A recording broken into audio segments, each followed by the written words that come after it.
Okay, I'm going to try to do this short. I caught JChuck's video where he was using Google Earth and um, talking about where he was going to go. Um, this wagon canyon to, I believe it was Dead Man, and I believe he had kind of boxed in along the ridges in here. Um, JChuck, you can look at the satellite maps. If you have a um, outdoorsman store, Cabela's Sportsman, Bass Pro, REI, any of those, consider getting a topo map. And the reason why is, I don't know if you know how to read these or not, but we don't have to agree on shit, but I do not want to see you get up here and get cliffed out and especially if you plan on coming back in here to that cabin and basing out of that cabin. You have a good trail coming up the bottom. That's what this dotted line is. Those are your trails. When you are looking at this, the tighter these lines are, the steeper the terrain. This will be really cliffy. Once you come around this canyon, or this corner, you're going to be looking at fairly cliffy. It just is. Look at the rings on this. This is going to be pretty much vertical. If you have a topo map, you can pretty much route this simply by counting ridges. Winegrass Spring, I believe it's right there. And that cabin, I believe, is on one of these flats. So you have a water source behind you. I don't know if you have a water filter. I don't know if you carry a water filter. They have some decent ones. A Life Straw, I think, is $20. The Mini Sawyer does 100,000 gallons of water. Do not let either one freeze if you plan on getting something like that for water. If you let it freeze, it will crack that ceramic filter and your filter's no good. But if you plan on coming back up, I went too far. I think Hayford Peak is right here. You had mentioned that. If you have a topo map, that's going to give you all of the chutes. I can open up Google Earth, and this is going to explain exactly why I prefer a topo over over satellite. When you're doing videos, the satellite is cool because you can, show people, well, I've been right here, and it puts an image with it. And so for video and aesthetics, all of that, yeah, it is what it is. All right, Joe May, sheep, hidden forest, and Dead Man, same thing. As you're coming up here to this cabin, if you double click on your compass is going to give you rotation.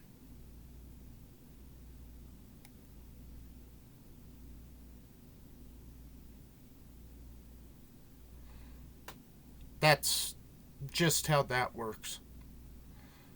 So, anyhow, that's neither here nor there.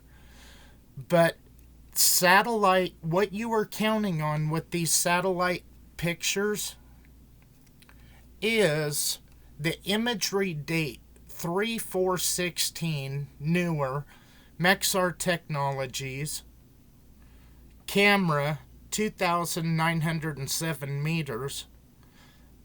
If you look at the bottom of your maps where it says Google, then you have the little circle 100%. All of that tells you when it was flown over. All of these maps are done by camera and airplane. They can call it satellite, but it's not. It's no different than Google Street View.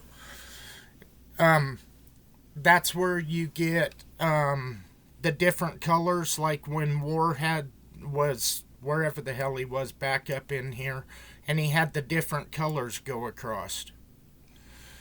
But if you are looking at this from a satellite imagery,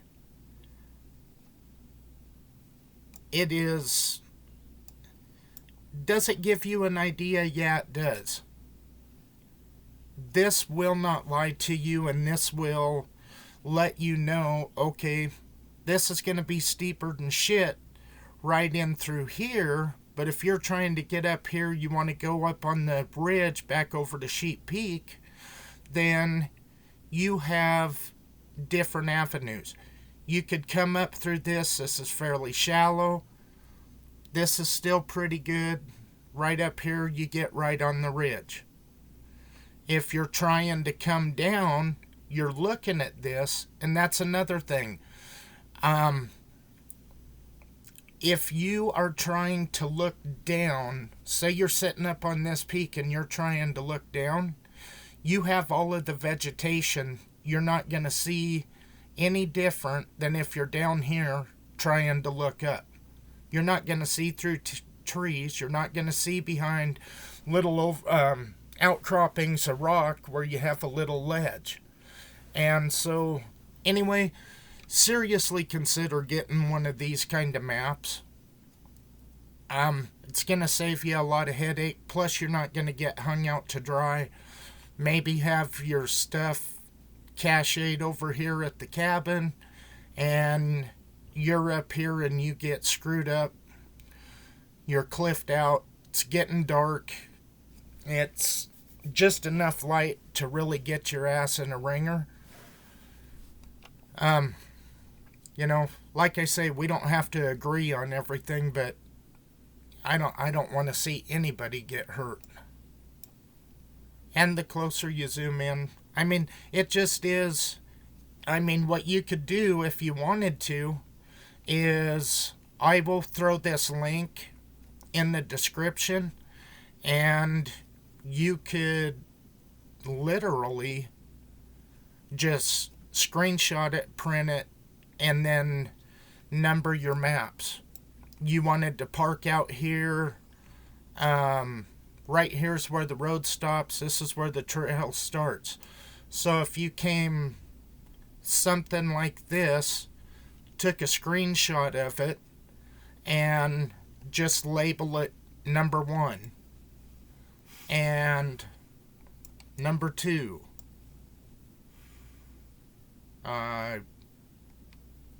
Right in here, there's 3 maps, and so on, so on, so on.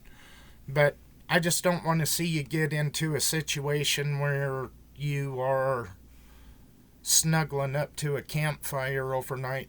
Carry a Bic lighter, take an extra bottle of water.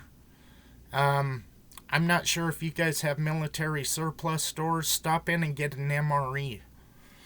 Throw that in your pack and just carry it with you in case you get hung out on a cliff or something like that. Anyway, I hope you have good luck. And you don't have to take my advice. I'm just trying to help you out with your journey in this. So anyhow, that's kind of my thought on that. So good luck. Later.